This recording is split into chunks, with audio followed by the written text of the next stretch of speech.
Good stuff. All right. All right. Sure, everything's good. We're good. All right. See, I'm ready to get in questions here, JP. How do you improve your credit from 750 to 800? All right, guys. So we'll be going over some of these questions. So definitely tune in, type in all your questions you want about credit. I'm actually going to talk to my boy here, JP. So he's going to be talking about, we're going to discuss about credit repair, credit restoration. If your credit is not where it should be, especially if you're looking to buy a house here in the next 12 months or less. All right. So let's get started here. All right. So for those tuning in right now on Facebook, my name is Antonio Mendoza, aka Tony Real Estate. Thank you guys for joining us today live on Facebook here. I'm also live on TikTok. So if you're following me on TikTok, definitely tune in as well. We're going to actually be talking today about credit repair, credit restoration with my friend JP. So definitely, somebody else is joining in. All right. So we're going to talk today about credit restoration with my credit restoration expert here, JP. We're going to have him introduce himself real quick. If you guys have any questions regarding credit repair, credit restoration, getting ready to buy your house, you're not sure what's needed to fix your credit, definitely make sure to leave me a comment. I have my assistant, I think, will be able to let me know if there's any questions as well on Facebook. So definitely tune in here. All right. So let's get started here. Let me introduce you JP here, and he'll basically introduce himself here. He's a credit restoration expert here. So JP, tell us about who you are and what do you do? First of all, Tony, thank you very much. I'll give it back to you. Thank you for having me on your platforms today. I really appreciate that. Once again, my name is JP Larnard with United Credit Education Services. I'm an executive sales director in this company. And I joined this company 3.5 years ago. And the reason why I joined the company was, I had just filed a bankruptcy, just went through a divorce. I was having a lot of financial woes. So I joined the company, for one, to help me get my finances back in order and to basically get my credit back on track, right? Understand that there's over 43 million people right now with a 599 score or lower, right?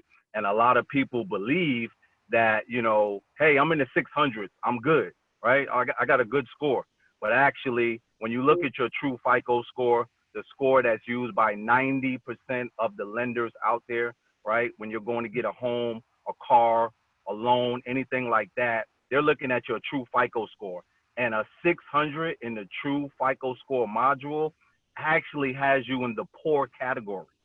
Yeah, I'll say that again. You're actually in the poor category when you have a 600 score. So a lot of people don't know that, understand that. And I think it's just from the lack of education in the school system. The school system didn't teach us about credit. It didn't teach us about finances. It didn't teach us about, how to balance a checkbook and things like that.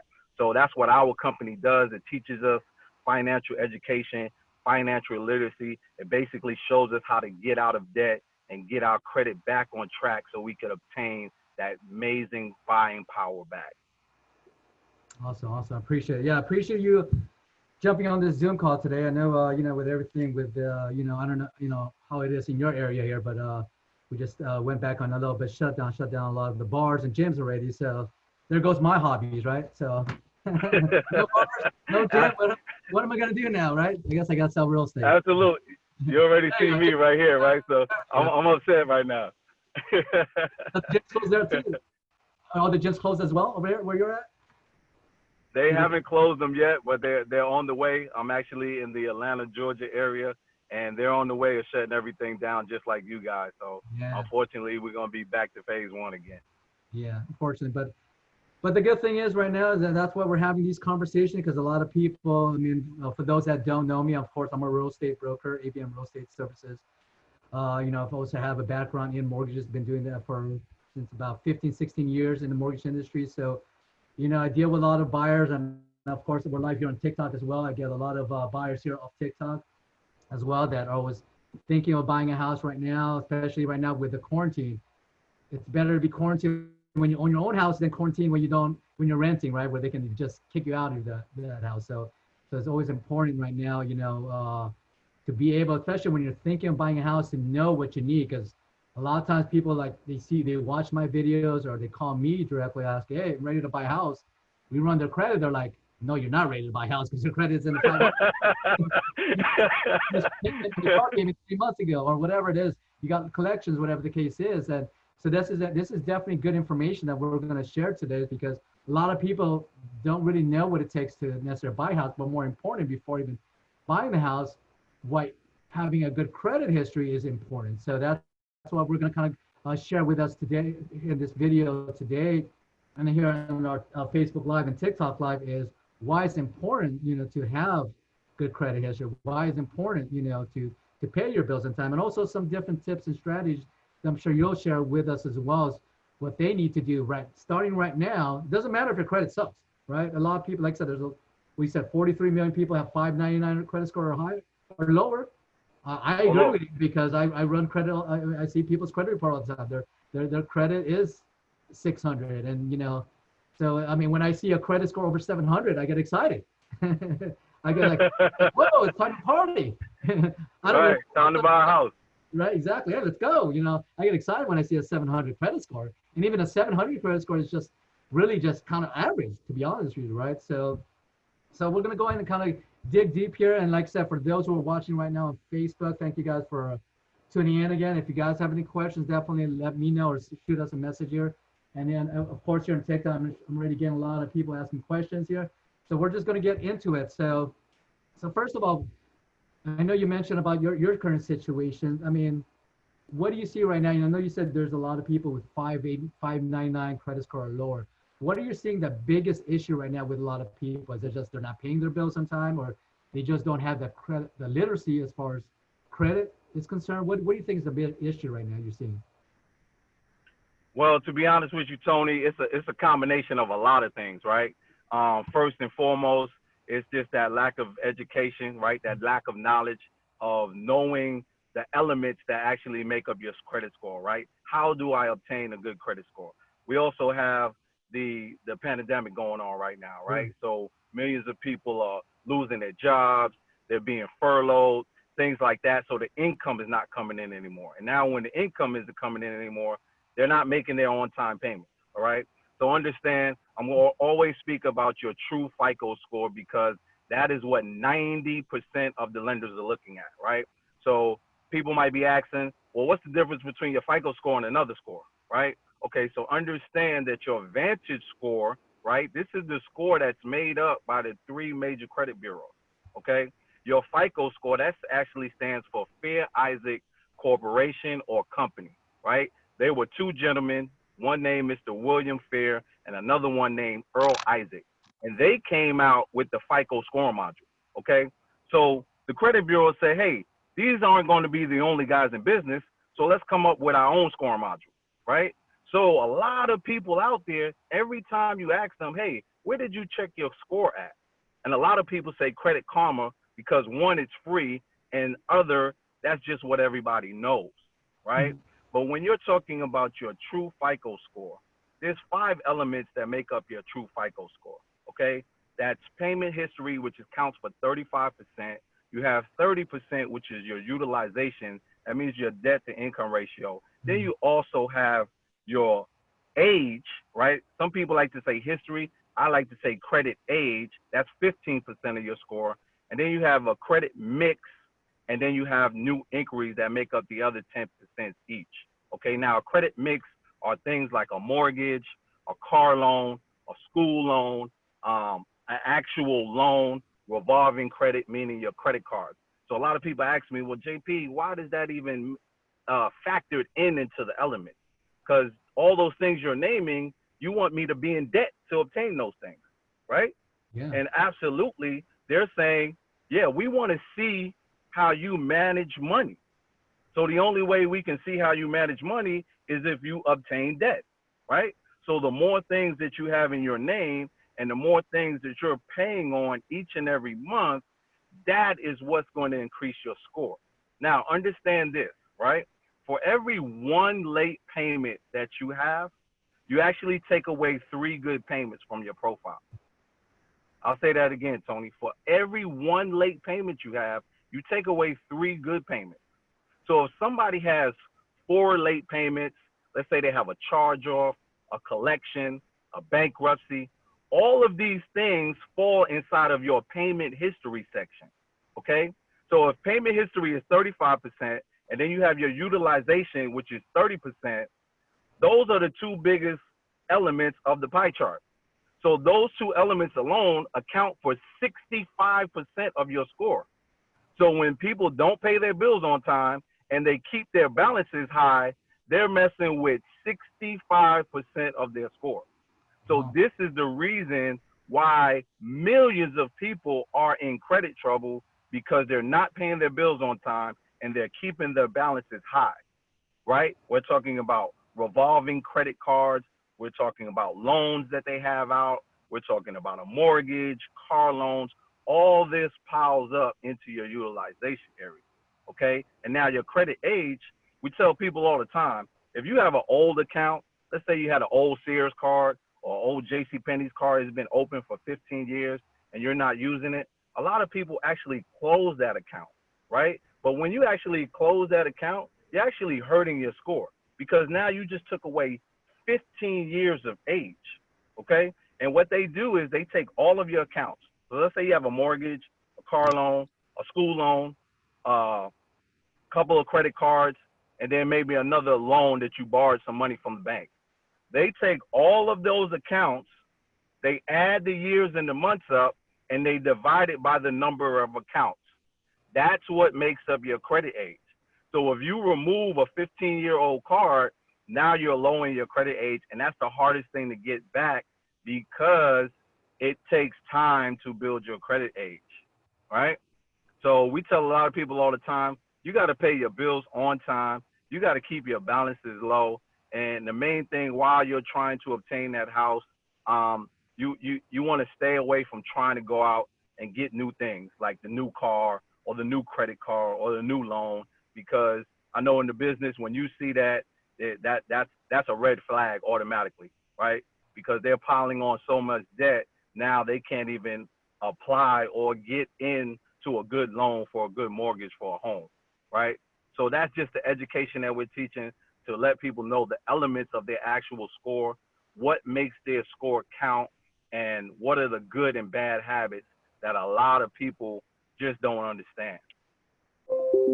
That's awesome. Awesome information there. And actually, we'll be doing a lot of videos on that, because I know a lot of inquiries I get, a lot of questions I actually get a lot of from potential buyers, not only here in social media and especially on TikTok as well, is credit history, especially after they get started in the process. They don't realize, why the credit score is low. Of course, it's pretty straightforward. You don't pay your bills on time, you're going to get dinged, right? But there's also a lot of other factors, like you mentioned, as far as age, how long your history. A lot of people say, hey, I just paid off my Macy's credit card and it closed it. Like, whoa, what'd you do, right? So it's that's great information that you're sharing that, so that for those who are watching right now on TikTok or on social media, they actually don't realize that once you even if you pay off a credit card, but if you close it, that's actually hurting you. Like JP just mentioned here, because it's taking away the history, the credit, what'd you say, the age for your credit, right? So that's a big factor.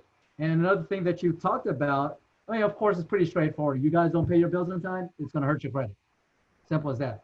But another factor that people don't realize, like you said, is your balances on those credit cards and so forth, on those revolving credit cards. So let me ask you a question. So we all have credit cards. I mean, sure, everybody's watching have credit cards, debts, but I mean, we have to, sometimes, we have to use those credit cards. What do you recommend for somebody who has a credit card right now to kind of like, let's say I have a $1,000 credit limit on my credit card right now. Let's say it's at $800. I know that it's kind of high, utilization is kind of high. What do you recommend, JP, as far as a good balance? Of course, aside from zero, we can't keep it at zero right now because we're still trying to pay that down. So what would you recommend to try to help the credit score if you want to keep that credit balance or utilization too? Oh, wow, that's a great question, Tony, right? So a lot of people, they hear this word 30% utilization. So when they hear that, they automatically think that I have to have my card below 30% of my limit, right? So automatically, like you said, if you give an example of $1,000, and you're using $800 of that, you're using 80% of your credit limit, right? That's a ding. That's a red flag. They're gonna hit you for that. But if you bring that card actual under 8%, you're going to gain more points, right?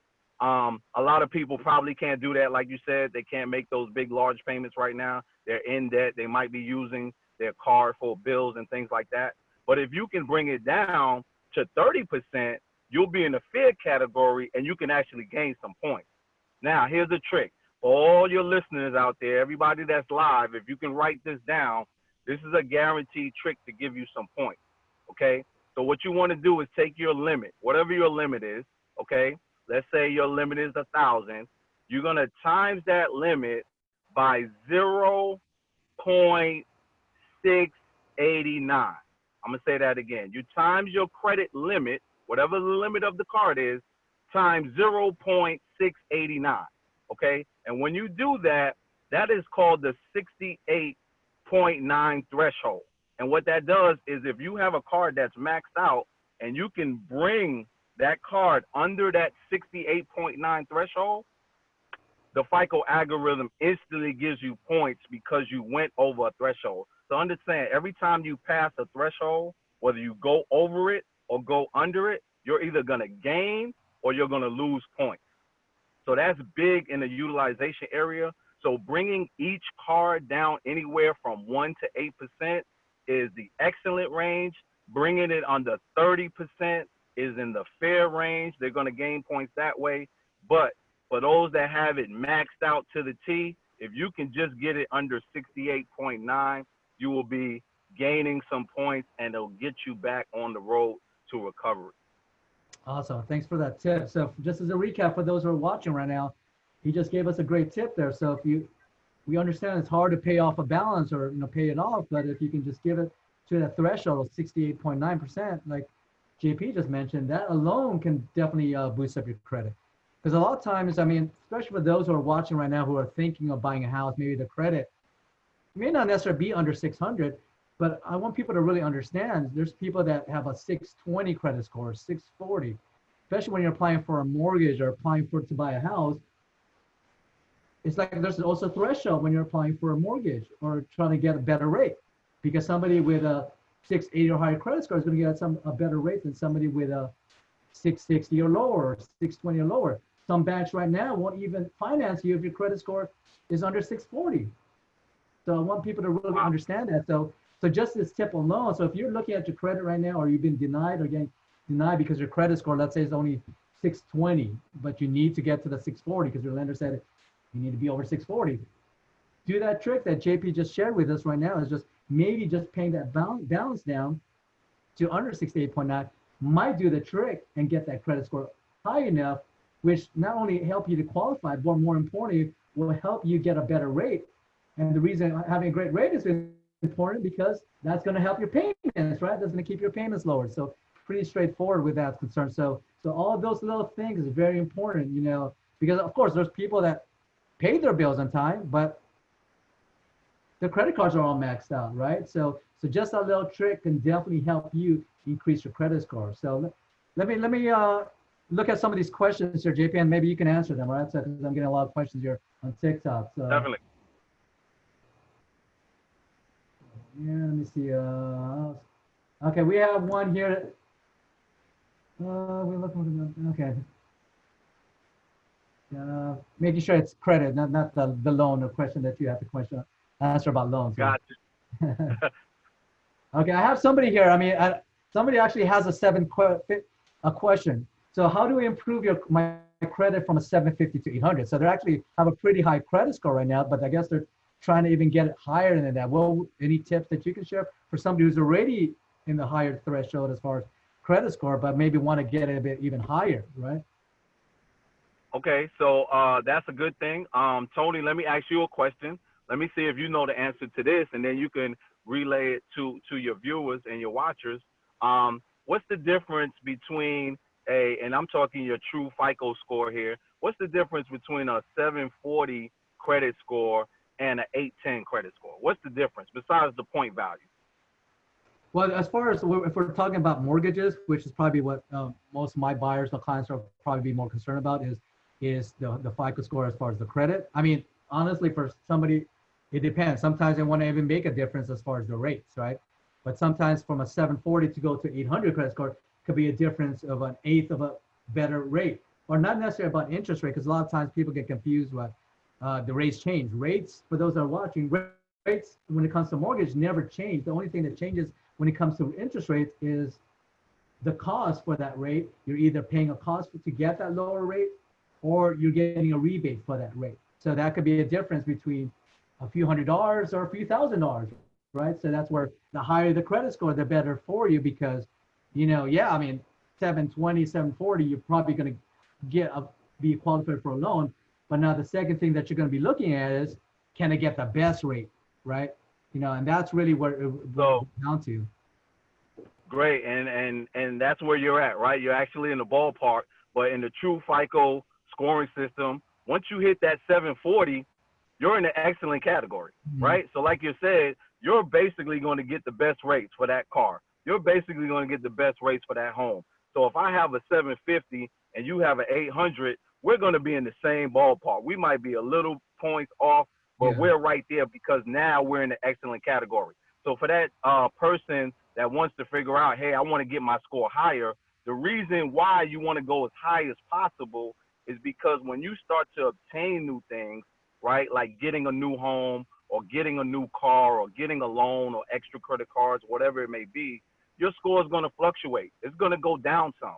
So the yeah, reason for you wanting it to be as high as possible is so that you can stay in that excellent category just in case your score goes down 20 or 30 points, right? That's the main reason for it. And the other reason for it is just bragging rights for somebody to say, hey, I got an 800 or I got an yeah, 820, yeah, right?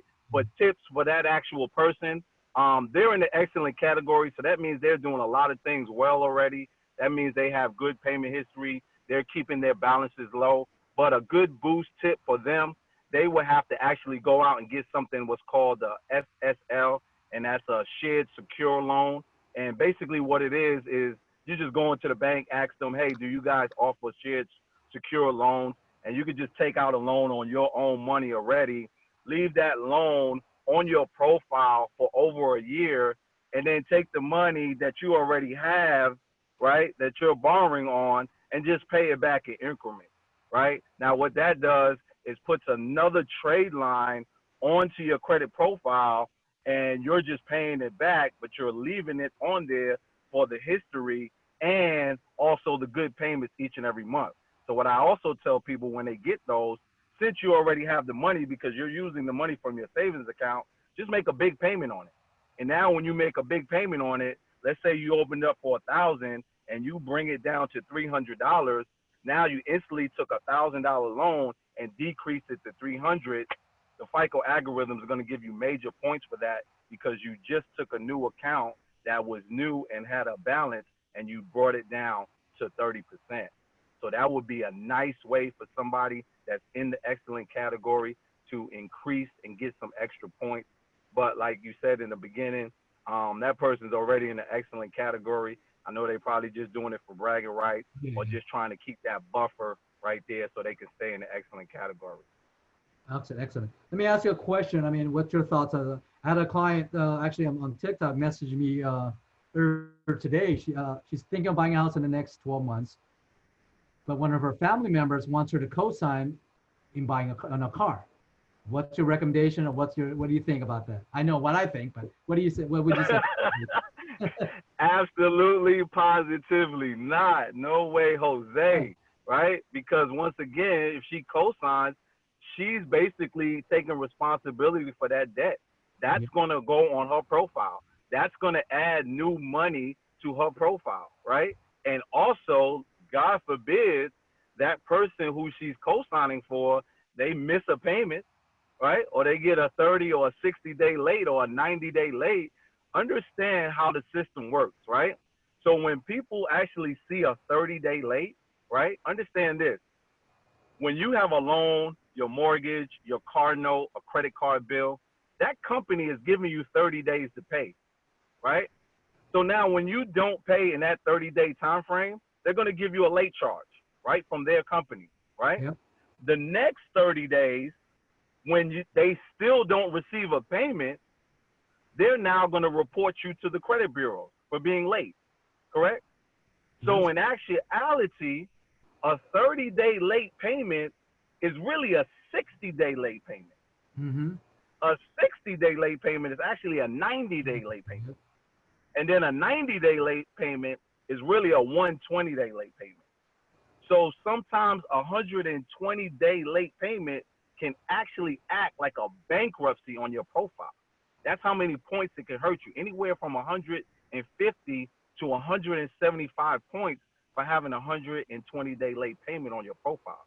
So for her co-signing, I would say absolutely not, because you're trusting that person to pay their bills on time. And if they don't, it's going to drastically affect you.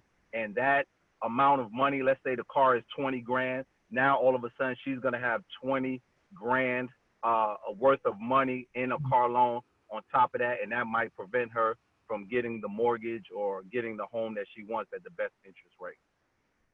Excellent. Excellent.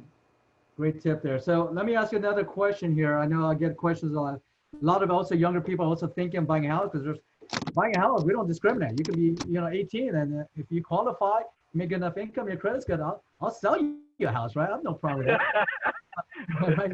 But of course, a lot of people, maybe don't have anything credit. Maybe they're just starting out. So I know we talked about earlier, you mentioned about credit mix. What would you recommend as far as a mix of credit, like a credit card? What would you recommend for somebody who's starting to build their credit, because they're just fairly new right now? What would you recommend? Correct. So that's excellent for somebody that's coming into, let's say they just left high school or they're in college and they're trying to buy a home now. They have to obtain that credit mix. If they're in school, guess what? They got a part of the mix already, because 9 times out of 10, they probably got a school loan already reported, Okay. right? So now the FICO algorithm actually wants you to have anywhere from 3 to 4 credit cards reporting on your profile to actually have the best out of that utilization category. For them as well, that shared secure loan trick, that will work well for them, right? Because now that's adding another trade line.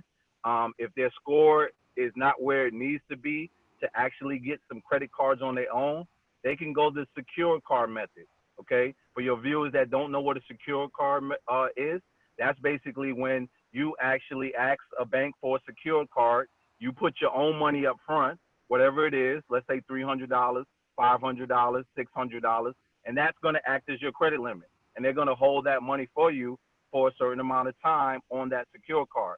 And they want you to use it, right, and pay it back. And if you don't use it, guess what? They're just going to take your money, right, because you use your own money to start the secure card. But a lot of the secure cards, they're going to report to all 3 major credit bureaus, and it's going to act like a secure trade line in your name. So getting a secure card, a shared secure loan, getting more trade lines like that. If they could go out and get a car, I'm not telling them to go get a car so they could be in more debt, but those are the things that's going to create the credit mix, right? A mortgage, a loan, revolving credit, school loans, and things like that. Those are things that what makes up your credit mix. And we all know, like I said, people ask me all the time, so you basically want me to get in debt for my score to go up? And I tell them, unfortunately, yeah, because that's the way credit works, because they want to see how much money that you can obtain, right? They want to see how much money you can obtain and how well you can pay it back, right? That's the actual definition of credit. It's basically obtaining cash, goods, and services with the expectation of future payment. That's the definition of credit. We're going to give you something, and we're expecting future payment back in a timely manner. That's awesome. Yeah. So I hope that answered that question for that young person. It definitely does. And just for those that are following still here, I mean, there's a lot of people are probably thinking of credit now because they're applying for a loan, right? They're looking to buy a house right now. So that's why it's important that they understand this. And for those that don't understand this, because a lot of times they do start off at Credit Karma, which doesn't look at all 3 credit bureaus, whatever the case is. So it's important for those who are applying for a mortgage or looking to buy a house. When you apply for a mortgage, they do what's called a trimer. So they actually look at all 3 credit bureaus. So They dropped off your lowest, they drop off the higher, they go by the middle score. So you can't just go, oh, my experience is at 700, I'm good, right? No, what about those other two credit bureaus? So a lot of times people don't realize that until they finally apply for a loan. They're like, and they get turned down, or they're like, wait a minute, my rates are higher. I have a 700 credit score. No, Experian is at 620 for some reason, and then right, and Right. they don't realize that, and that's why it's important. I always recommend even to people that have good credit, especially when you're applying. And this goes out to people that are thinking of buying a house right now. That's why we're having this conversation with JP here as far as credit repair or credit restoration, which we're going to talk about here in a second here, because it's important to know your credit. So if you have a timeline right now, if you're thinking of buying a house, whether it be, I'm hoping that you're thinking of, you have a little bit more time horizon, like maybe 90 days, 120 days, or 6 months that you've already planned. Okay, I'm going to buy a house in 6 months, or beginning of 2021. So once all this quarantine is over, I'm going to buy a house. But it's important to know what's in your credit. You might say, oh, I pay my bills on time. But then when you finally apply for a mortgage, you didn't realize there was that credit card or that cell phone bill or whatever, that collection that popped up that you weren't aware of. And that could prevent you from qualifying for a house right now. So it's important to really be aware of what your current credit history is. That's part of the process, starting process, really be aware of that and not wait till the last second. So that's what we're going to talk about with JP now is, let's say you are planning to buy a house right now. Let's say today's July. Let's say it's January 2021 is your goal to purchase a house. You're curious, you ran your credit with a lender, or you looked it up in one of those bureaus, and there's some collections or there's some lates or whatever the case is you weren't aware of. There were some medical bills that popped up. You thought it was paid by your insurance, but it wasn't. Now, guess what? It's a collection on your credit report. So now what we're gonna start talking about with JP here, our credit restoration expert here, is what we need to do, or what he would recommend as far as fixing your credit to get those, to get your credit score up. Because it's important to know when you're getting ready to apply, because you can have the down payment ready. You might know where you want to live. But if your credit is not where it should be, that's going to delay you from purchasing a house. And now you're going to have to wait another 6 months, 12 months to fix it. So it's good to be, like I tell my clients, it's good to be proactive instead of reactive, right? So now we're going to kind of start, talking with JP is what some of the strategies or what he would recommend to start fixing that. So let's get into it. I mean, so I ran my credit, JP. I got some collections, or I have some lates, or whatever the case is. My credit score right now is at 560, and I spoke to my lender. I need to be at least at 620 to even qualify for an FHA loan, where I can have minimal down payment. What do I do now, JP? I'm stuck. I don't know. Right? What do I do? That's a great question, Tony. A lot of customers that come into our business and get our services, those are the main two things they want to ask, right? They want to know how fast it's going to happen, and obviously they want to know the cost, right? Those are the two major questions that we get. So, that was great that you went over that. And, I tell people all the time, your credit can get messed up and it could go bad really, really fast, right? But to get it back on track and to get it where it needs to be, it's going to take some time, right? Mhm. So understand, per the Fair Credit Reporting Act that was passed in 1971, that gives every consumer or customer the ability to dispute any negative, erroneous, obsolete, or inaccurate information that's on their credit profile, okay? So now the process is, once you write your first round of dispute letters and you send it off to the credit bureaus, the credit bureaus have 30 days to respond to that dispute letter, okay? Now, if they don't respond inside of those 30 days, per that Fair Credit Reporting Act, which is the law, all of those negative items that's on that dispute letter automatically have to come off, right? So I would tell anybody, do you think that the credit bureaus, once they get your dispute letter, do you think they're going to respond to you in 5 days? Do you think they're going to respond to you in 15 days? No, they're not. They're going to take that full 30 days. So somebody that enters the program, when you write one dispute letter, you're going to have to wait 30 days just to get your responses back from the bureau. Because I guarantee you, they're going to take all 30 days, right? So somebody that's actually trying to hurry up and get a home, and they come to you, Tony, and they say, hey, look, I'm trying to get a home in 3 months. But like you said, they're at a 580, right? Or they're at a 550. It's not going to happen that fast. Remember what I said earlier on. one late payment takes away 3 good payments. So if someone has 4 late payments, right, and you take away 3, that's 4 times 3. That's 12 late payments they actually have to make up now, Wow. right? So we already know that each month it's a 30-day span when your actual bills actually get reported. So if someone only has what we call a thin file, let's say they only have one credit card, they maybe have a car note, and they might have a school loan, right? So that's 3 payments that they're making a month. That's good payments. And hopefully they're making those payments on time, right? So they have to at least start pushing all those negative payments down by adding good payments, and that's where the time comes in, right? Inside of our company, we actually have a roadmap that shows the customers exactly what they're going to go through months 1, 2, 3, months 4, 5, and 6, and they basically map it out for you, telling you what you have to do, how you have to have your dispute letters in order. Our company actually writes the letters for the consumers. All they're doing is mailing them out, getting the responses back from the bureaus, mailing it back to our company. Our company keeps that process going until those negative items come off or their score gets where it needs to be. So you're absolutely right. For someone that's trying to buy a home in the next 6 months, the time is now to get started, because if you wait any longer, it's just going to be a longer process before you qualify and you get your score to where it needs to be. Awesome, awesome. Thank you for sharing that. So I know a lot of the big things, because I see this a lot too when I, especially in the past as well, and currently now with a lot of buyers, why the credits. I mean, and I see there's a couple of questions on this. How do how do hospital charge-offs matter? I mean, should I pay them off? Is there a timeline that they fall off? What should I do? I have a lot of medical bills, which see a lot of clients. Maybe they didn't realize that insurance didn't cover, whatever the case is. What should they do when they're dealing with charge-offs or old collections, or even new collection?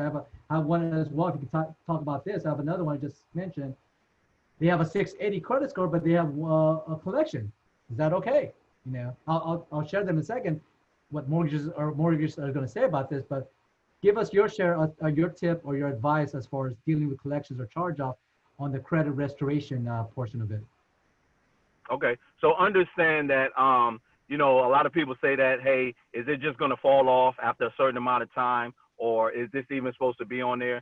There's no law that states that, right? Understand the credit bureaus, even though they're called the bureaus, we like to call them the credit agencies in my field, because they have no government authority at all, right? There's no laws in place that says, hey, a bankruptcy has to stay on your credit profile for 7 years, right? That's what they tell the consumers, so the consumers can put in their mind that, yeah, I have to leave that on there for 7 years. But I just told you, through the Fair Credit Reporting Act, you could dispute any negative item on your profile at any time. So let's say for somebody that has that collection, now they enter a credit restoration program and they're writing their dispute letters. And guess what? Their first round of dispute letters, that collection comes off or that charge off comes off. Well, guess what? That's going to drastically increase their credit profile, right? Their credit score. And now they come back to you, Tony, and say, hey, look, I entered this company. We did a couple of rounds of dispute letters. That charge off is no longer on there. That collection is no longer on there. That's going to look good to you, right? For as far as the mortgage is concerned. And now guess what? Since it's off of there, they don't have to pay it anymore. A lot of times collections, when it gets charged off or it's in a collection status, that means that bank, that auto lender, that hospital, they already got paid for that debt. That means they sold that debt to a debt collection agency, right?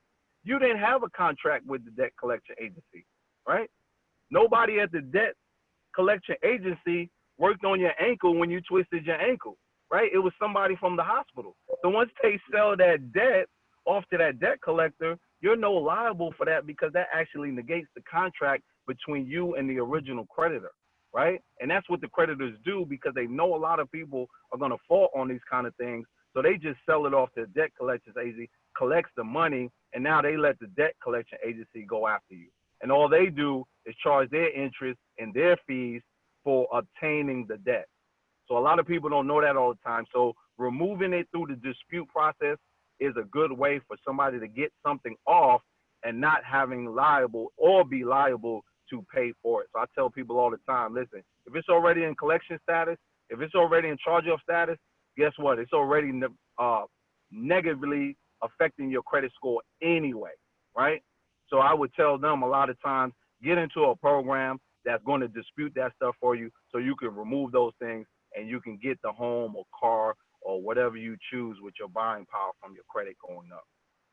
Okay, excellent, excellent point. So let me ask you a question now on collection. So I know I get all these questions a lot, so let's make sure that the consumers who are watching today understand this. So, all right, so let's say I have a collection. It's a $5,000 collection, old collection, but I have the option to, you know, the collection company is willing to settle for a lot less.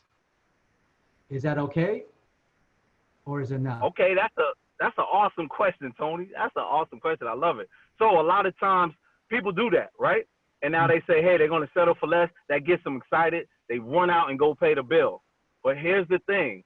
That creditor or that debt collection agency, they're just in the business of collecting the money at that point in time, right? So there's something called a payment for delete letter. And inside of our company, we have that. So what this letter basically states is, hey, listen, if I give you this money, you're going to in turn remove this off my credit profile.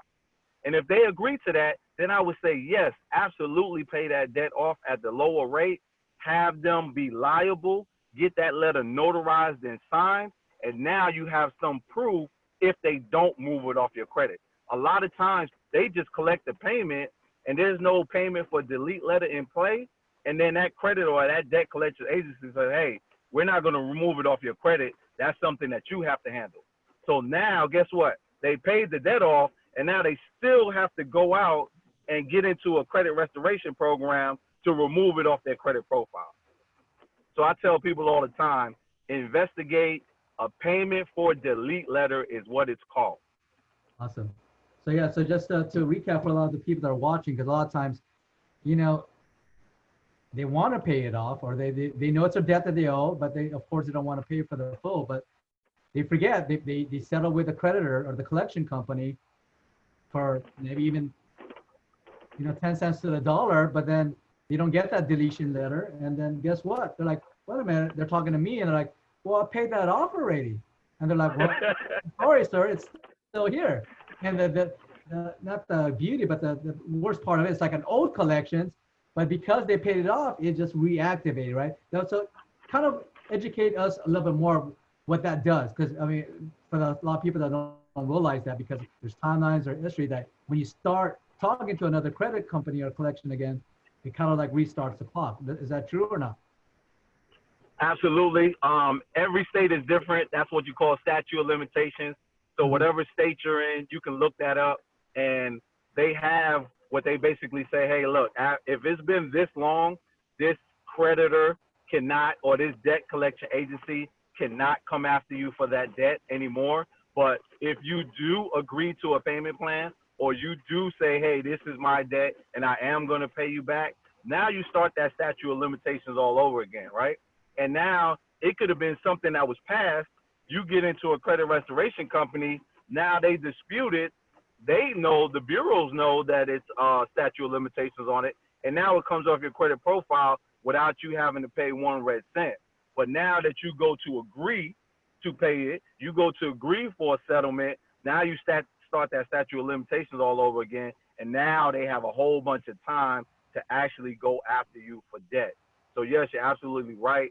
That's why you want to stay away from collections, especially if they're older and charge-offs, you know, those phone calls and things like that. You just want to stay away from that, right? Because once you say who you are and you give them a whole bunch of information and you say, yes, this debt is mine, they're basically locking you in again to come after you for that debt. Because a lot of times the debt collection agency doesn't even know who you are, right? They're just buying a number. They're just buying a debt. And now they're saying, hey, this debt is attached to that person. You might even be at an old address, right? Let's say that debt was from an old address and now you're living at a new address. That debt collection agency is supposed to actually verify your new address, the total amount down to the dollar and the cents to hold you liable for that debt. A lot of consumers don't even know that, right? So that's huge and that's big. So you want to stay away from those things.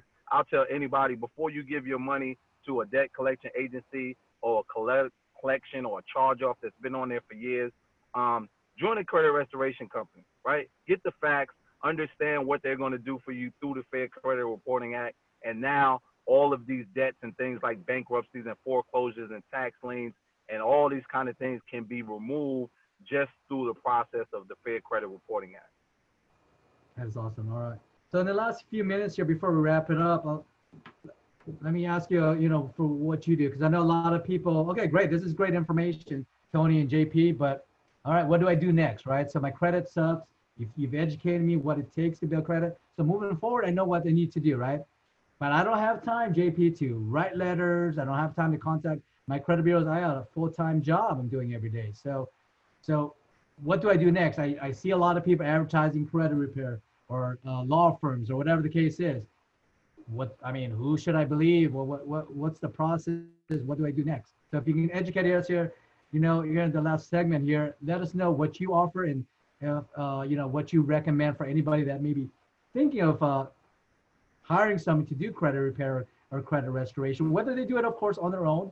90%, I'm sure 90% of the people are probably going to hire somebody else to do that, right? Because it's just like selling a house. You can sell your house on your own, first time by owner, but I have better things to do, right? Or I am a realtor, but I'm sure most people have better things to do, have a regular job. So what do you recommend? Right. I mean, what should the consumers or people that are looking to get credit repair, credit restoration done, what kind of questions should they be asking you or any law firm or any company that's offering credit repair?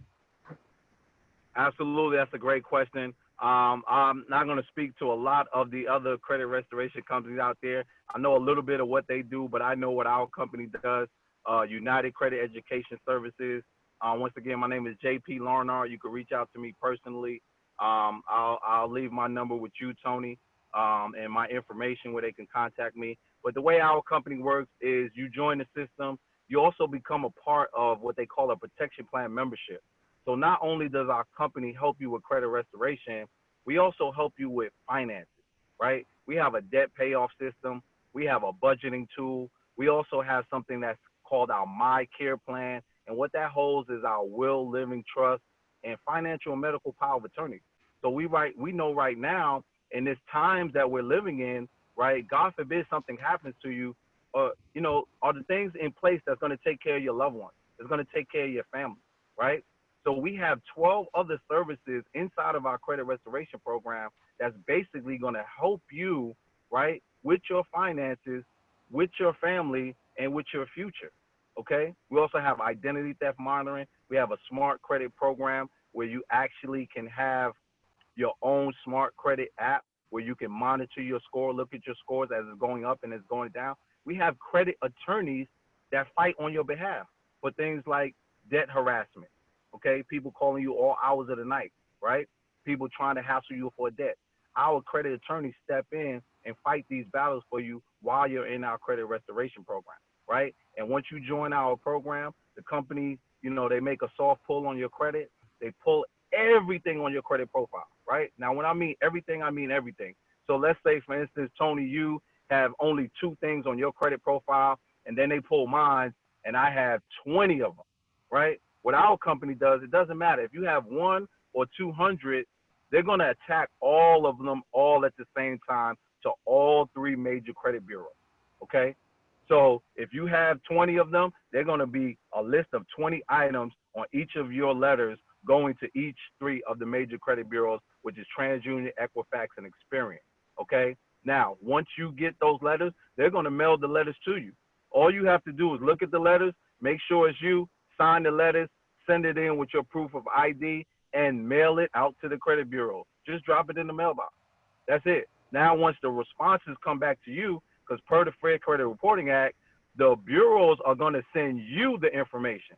They're not going to send it back to the company. They're going to send it to you because you're the one that wrote the dispute letter, right? That's what it's going to look like because you signed it. Even though our company did all the legwork and wrote the whole letter for you, you're going to be the one that signs it. Now, once you get those responses back from the bureaus, you send it back to our company. Now they change the language. If anything was removed, they list the stuff that was removed. They keep adding the stuff that's still on there. and then they send you your second round of dispute letters, and you're now going constantly back and forth with the bureaus until that credit gets to where you need to be, so all those items fall off. And another amazing thing about our company is that we're a month-to-month service. There's no contract, so once you get to that point, you can cancel at any time. No penalties, no harm, no fees, no charges. All right, awesome, awesome. I mean, are you able to share with us what the cost would be, where it Oh, starts? definitely.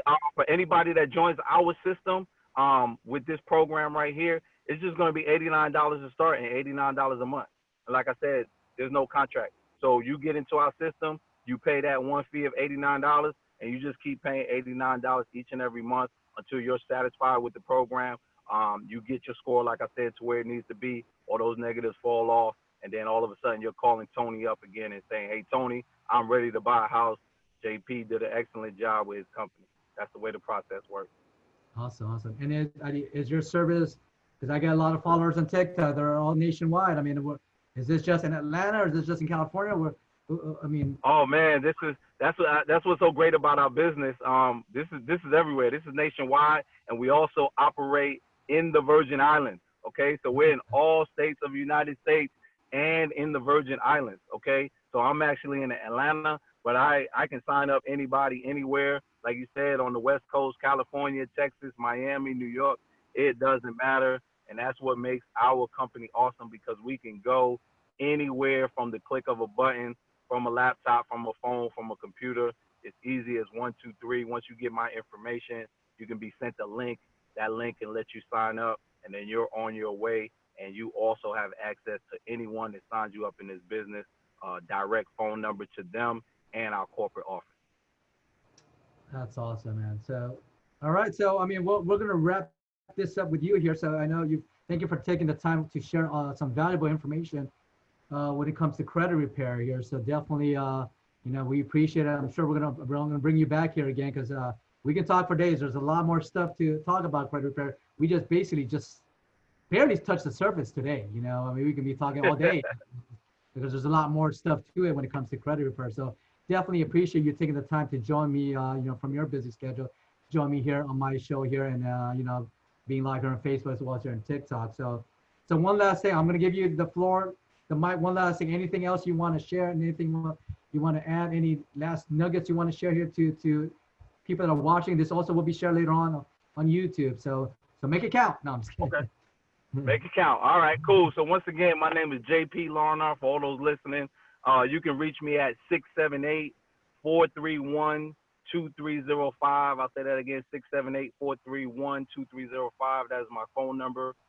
You can reach me at jplori7@gmail.com, jplori7@gmail.com. And I tell people all the time, listen, the biggest part to your credit and to getting where you need to be is, one, understanding and learning what makes up your credit score, right? And then two, learning to practice good habits. A lot of times people have bad habits.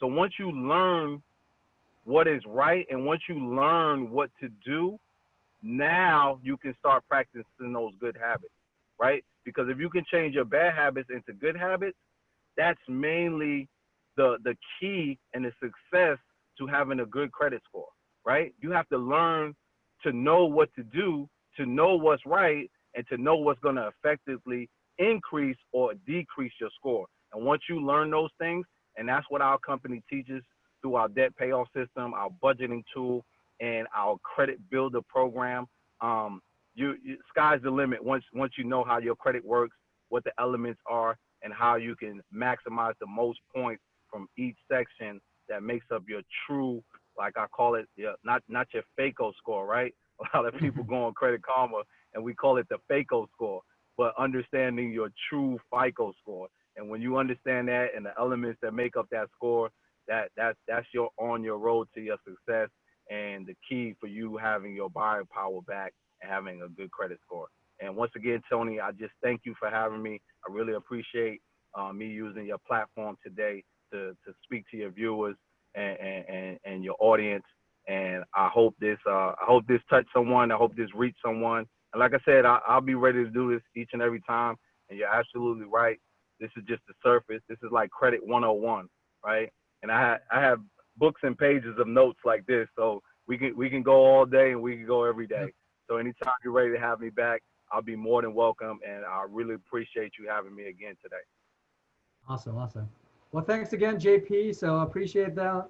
And for those who are watching on Facebook, I'm going to end this right now, and then we're going to end this Zoom call. Definitely make sure, we'll make sure to leave JP's information later on in the comments, and especially when I share this on other platforms, so you can definitely be able to reach out to JP. So for those who are watching it, we're going to end this. But if you have any questions, or if you're watching this later on the replay on Facebook or YouTube or whatever channel that you see this video, playing, make sure to leave us a comment, and then we'll definitely be able to reach back out to you and then answer any of your questions.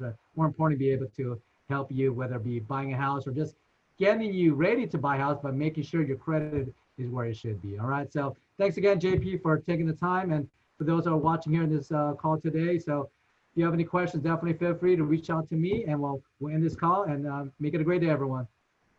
Have a good one. Thank you. All right, JP. Thanks a lot, man. We end this call. We'll All talk right, soon. Tony. Appreciate it.